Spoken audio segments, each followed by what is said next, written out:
Crazy Sea Stories. The Light Beneath the Hood.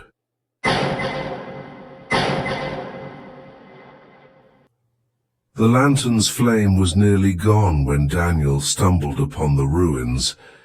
For days he had wandered through the northern forests, his rations dwindling, his mind gnawed by an ever-present dread that whispered behind every snapping branch.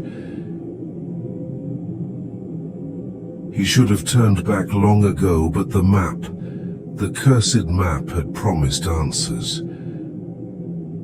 And answers were all he had left. The ruins appeared where no structure should have stood. A vast stone stairwell descending into the earth, choked with frost and moss. The carvings on the steps were sharp, deliberate, and cruelly intricate symbols that twisted Daniel's gaze until he felt as though the stone itself was moving beneath him. He hesitated, the final breath of his lantern flickering across his pale face. Behind him lay nothing but an endless expanse of dead trees. Before him, something ancient waited. Something that wanted him. Daniel descended. The gathering below. The stairwell seemed endless, but finally opened into a cavernous hall. The air was stagnant and damp, thick with the scent of rotting fabric and cold stone. His breath fogged the darkness before him, and then movement. Shadows detached themselves from the walls. Dozens, then hundreds of them. They were cloaked figures, their hoods concealing everything but faintly glowing eyes. Eyes that reflected no soul. Their presence smothered him, filling every corner of the chamber with a silence heavier than stone. Daniel's heart battered against his ribs. He was not alone. He had never been alone. The crowd parted as though obeying a silent command, revealing an altar in the center of the hall. Upon it sat a large chest of blackened wood, its seams glowing with a faint, unearthly light. The air around it shimmered, bending unnaturally, as if reality itself was being pulled inward. One of the hooded figures stepped forward. Unlike the rest, its face was partially visible. Gray flesh stretched thin, lips receded to reveal teeth that seemed too sharp, too long. It raised a hand, skeletal and trembling, and pointed at Daniel. "You," it rasped. The word was like stone dragged across metal. Daniel's throat tightened. His legs refused to obey him. He could not flee. The figure turned its gaze back to the chest, then to the crowd. The cloaked congregation leaned forward as one, their eyes glimmering in anticipation.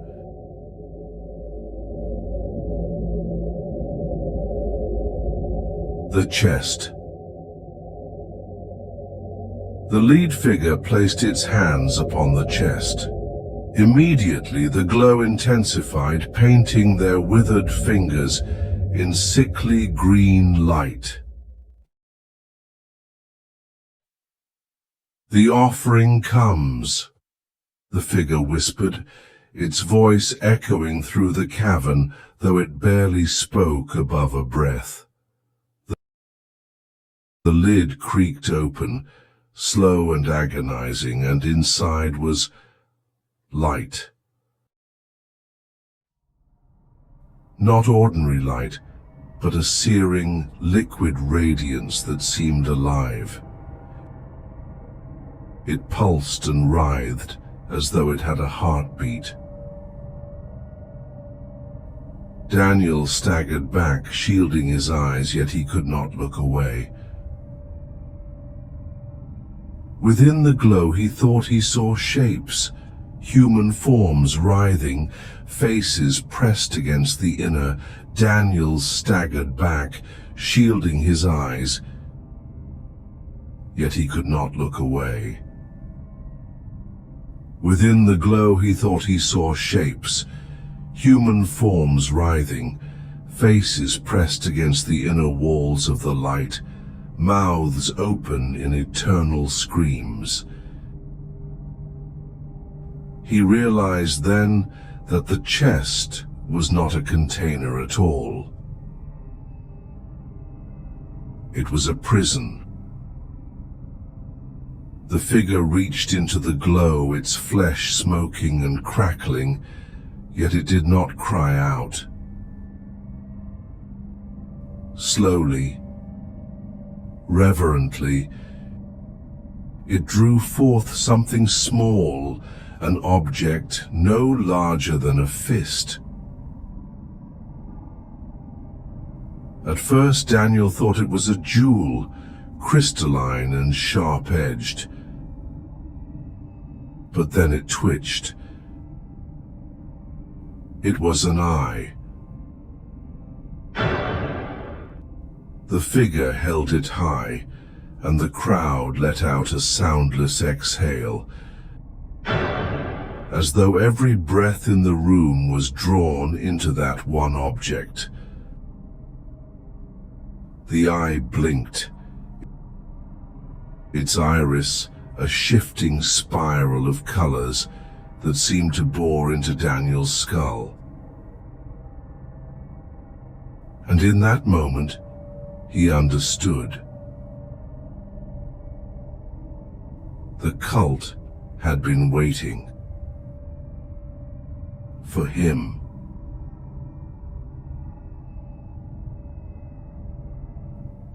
The choice. The lead figure's voice thundered suddenly, shaking the chamber. The eye seeks a host. The crowd chanted in unison, low and droning, "A host, a host, a host, a host, a host."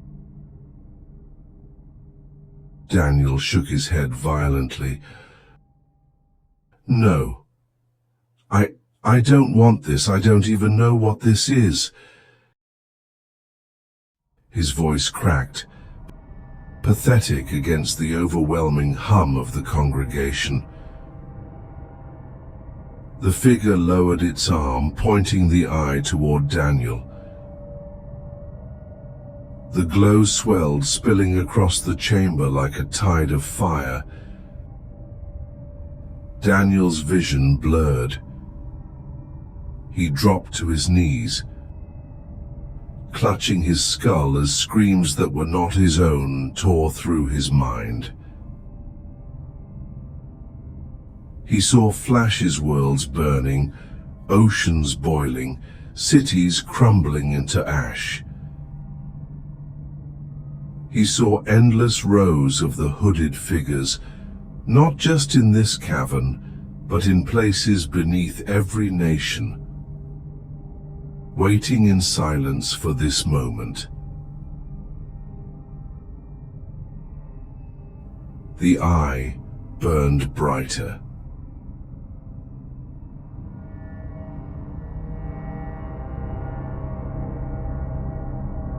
The transformation. Daniel tried to resist. He clawed at the stone floor, tearing his nails down to the bone as he fought the pull of the light, but the congregation closed in. They did not touch him, but their mere presence crushed him.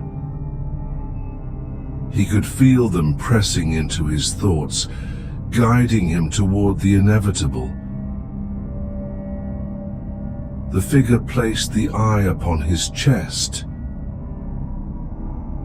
The pain was instant and indescribable.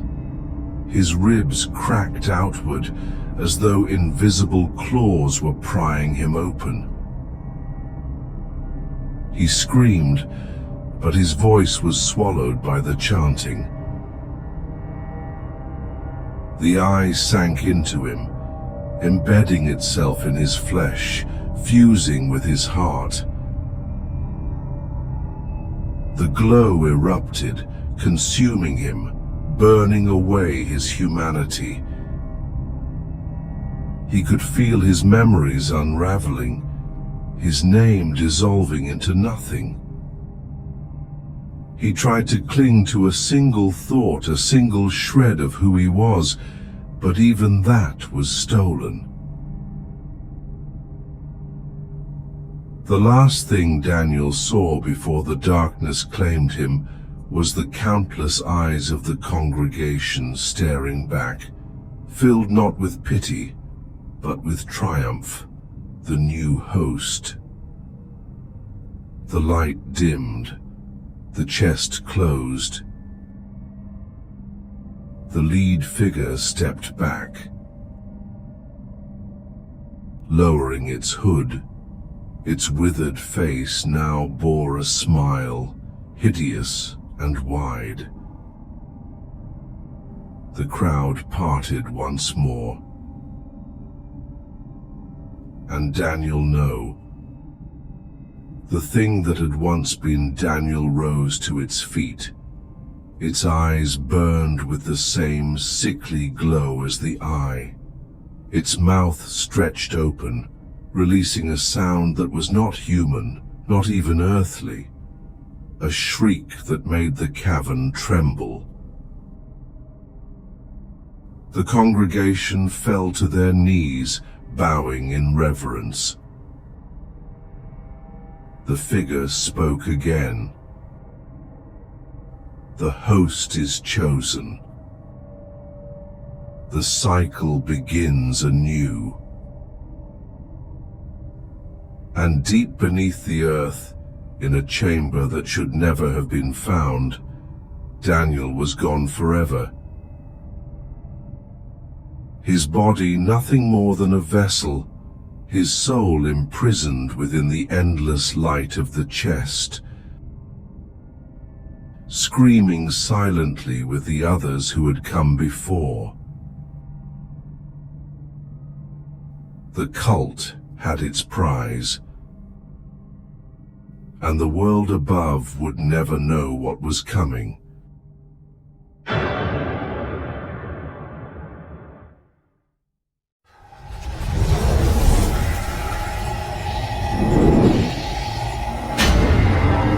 Crazy Sea Stories. If you like these stories, subscribe for more.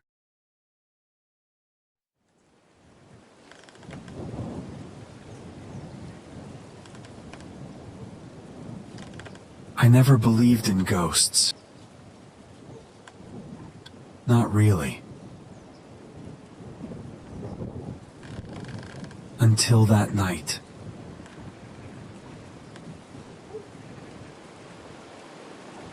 It all started when I moved into the old Ravenwood Manor.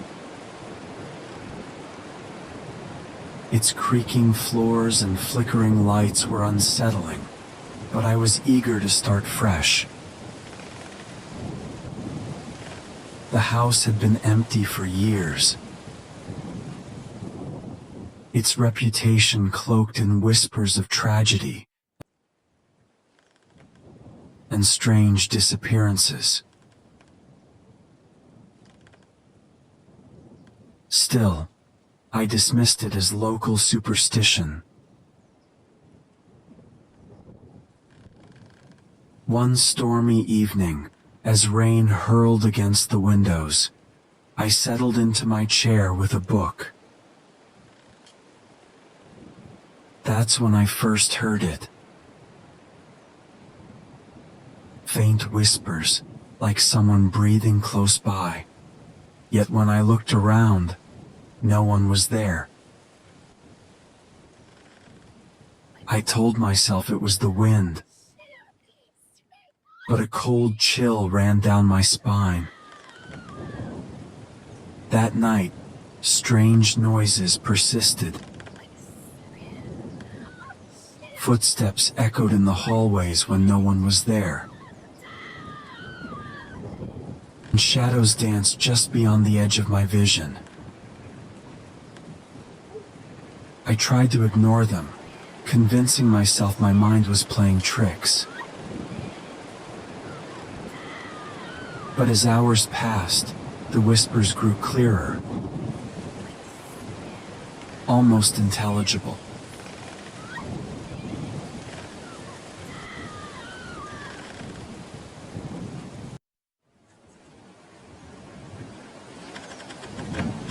I finally decided to investigate. Armed with a flashlight, I crept through the darkened corridors. Each step seemed to amplify the silence. In the main hall, I found a door I hadn't noticed before. Hidden behind tattered curtains, it was slightly ajar.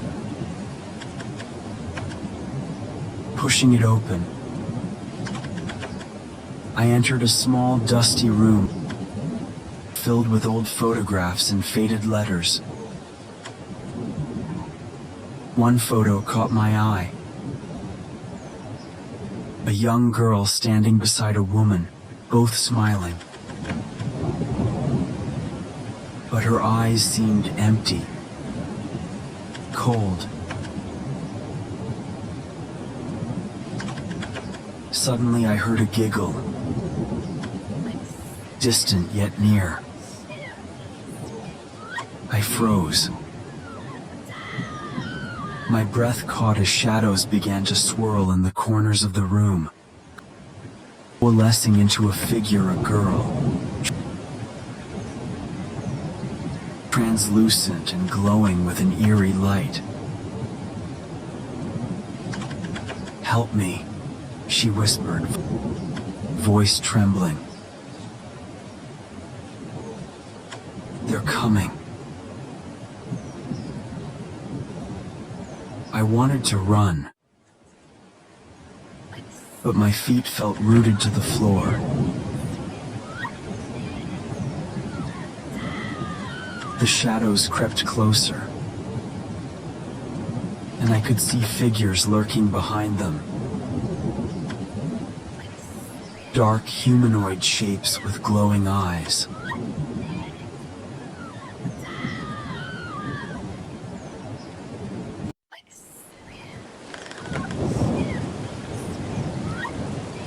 Realizing I needed answers, I examined the letters. They told of a girl named Eleanor, who had vanished decades ago in this house. Her disappearance was never solved. The whispers, the shadows, they were her, trapped, seeking help, determined I lightened the old fireplace and began reading the letters aloud, hoping to connect with her spirit. As I spoke, the room grew warmer, and the shadows receded.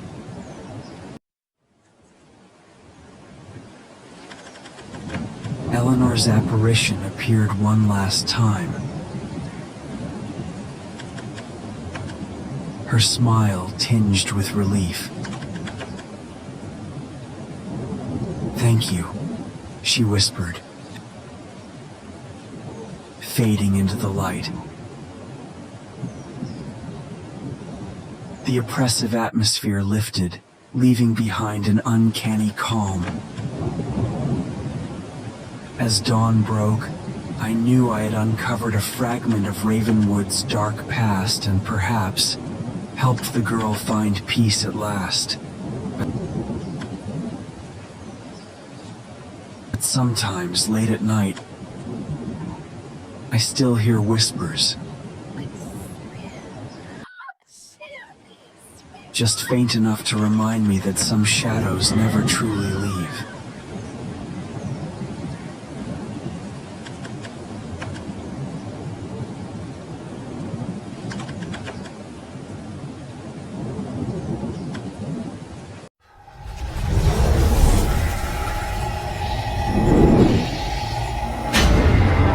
Crazy Sea Stories. If you like these stories, subscribe for more.